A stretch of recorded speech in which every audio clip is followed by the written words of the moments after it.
si Dr. Mateo Matias. Eh, tungkol saan po ba ito? Bakit niyo ako gustong makausap? Tama po ba yung impormasyon namin na hindi ninyo tunay na anak ang bata? Hindi. Oo. Anak ko si Daldalita. Tinuring lang niyang anak yun, ano? Pero di niya anak. Napulot lang niya yun sa lupa.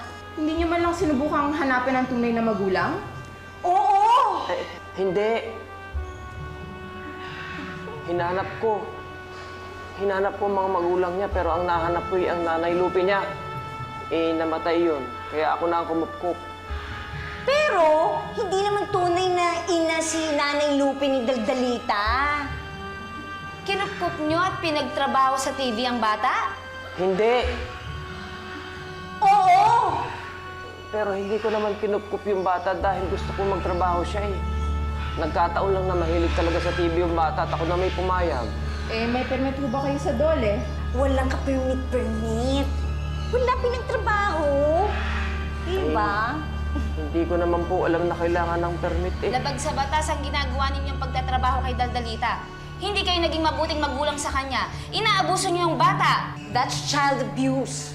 Galit yata siya sa atin, Bobby. Paano na ngayon yan? Kailangan natin siyang makausap. Pero, paano tayo makakalis dito? Cherry, But why? I'm just telling the truth and nothing but the truth. hindi totoo yan. Wala kayong karapatan para sabihin ng mga bagay na iyan. At dahil sa pagpapabayaan ninyo sa bata, maaari namin kunin si Daldalita. Hindi niyo pwedeng kunin si Daldalita at wala kayong pruweba na inaabuso kong bata. Violation sa child labor laws ang ginagawa niyong pagtatrabaho kay Daldalita ng walang permit, and that constitutes to child abuse. I think they're right.